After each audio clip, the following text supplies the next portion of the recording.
Demand for skilled workers in the trades is on the rise, according to a survey done by the National Association of Manufacturers. Their top challenge is attracting and retaining a quality workforce.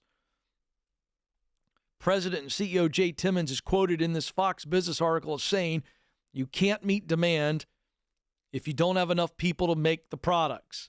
We want to outcompete the rest of the world." Stop for a second. If you love this country, if you want to build and make things in America and buy America, then we, the people, need to pay attention to this. I'm talking to parents right now.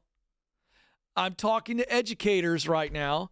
I'm talking to politicians right now. I'm talking to bureaucrats right now. There are more than 600,000 job openings for manufacturing jobs alone. That doesn't include in the trades, carpentry, masons, electricians, HVAC. This is 600,000 job openings just in manufacturing. America's plants, if you will. Timmons goes on. The number is going to rise to about 2.1 million vacancies by the year 2030. Folks, I don't know if you've paid attention to the calendar. Summer's almost over. We're 7 years away from this. I'm worried about AI, Ken. The artificial intelligence is going to take my job. Not in manufacturing, it's not. Not in trades. So, hey, the manufacturing job situation is awesome for Americans right now. You talk about making money in the trades, manufacturing, it is. Listen to this. We pay more than any other sector in the economy, says Timmons. You ready for this? Just so you know I'm not hyping this. The average salary is 6 figures. If you want to be able to provide for your family in the long term, manufacturing is certainly an option. Whoa. Now, let's just pull this back for a second. Okay? Let's just say you're in any white-collar job out there and you're making about $60,000, $65,000, $75,000 a year. And you're a process-driven person. And you feel like you've hit your lid in that industry. Why wouldn't you consider manufacturing? Yeah, you may have to wear a pair of Dickies and a pair of boots. You may sweat a little bit more. But within 5 to 7 years, you could be making not just 6 figures, but creating a path for yourself to where you have your own company that you have figured out. You've gotten in the manufacturing world and you realize there's some niches, some channels, some other tributaries related to manufacturing. And that's what happens, by the way, folks. Timmons goes on in this article. We have an aging workforce right now. And so many of the skills that workers need are centered around technology. Listen, listen, listen. Some of you hear manufacturing, you go, I don't want to have dirty fingernails and sweat all day long.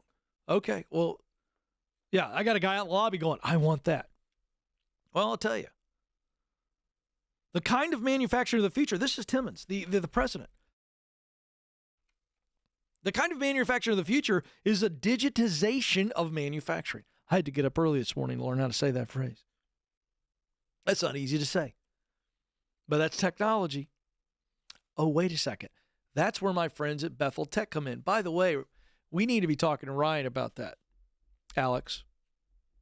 Where these technology qualifications will allow you to move into so many different sectors because technology, where does AI come into manufacturing? It will make things more efficient, but it will still need a human being to monitor. So you got to be tech savvy. By the way, that's not a sweaty, nasty job. Young people today, they get it, says Timmons. They understand almost instantaneously what is necessary and needed in a manufacturing career. So manufacturing in 2023 is not manufacturing of 1983.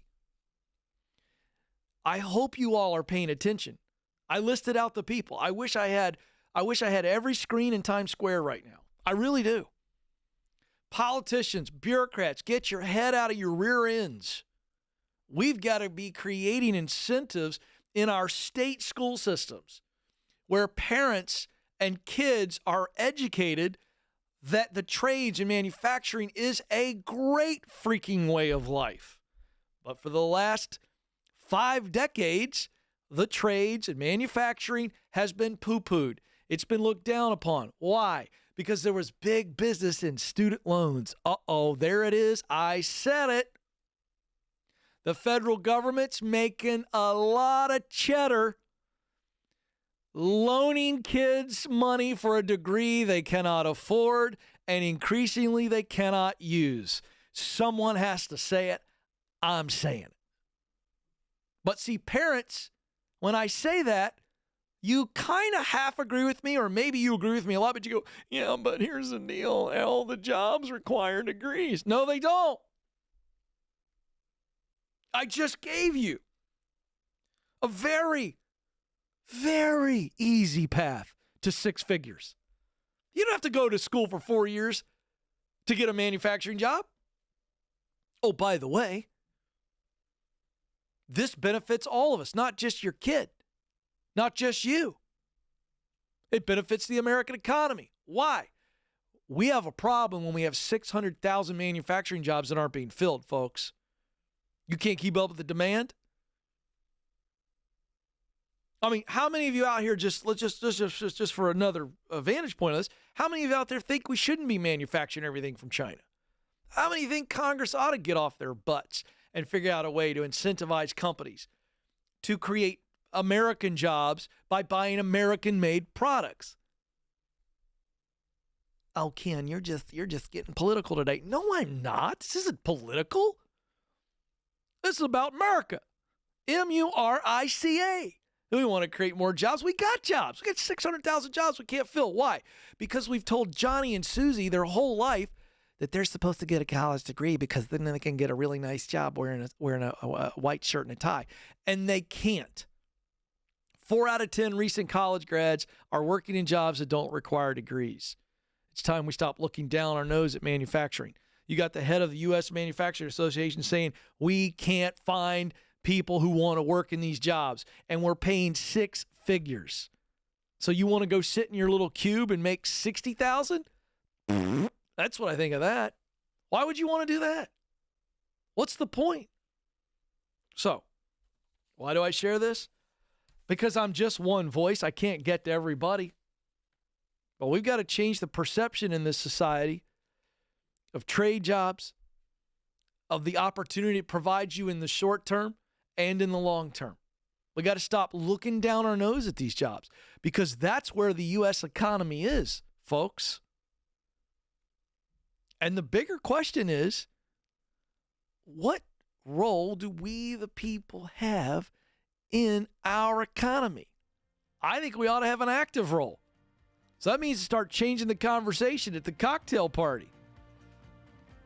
Start telling your kids, hey, here's another path, and it's honorable, and it's good. Something to think about.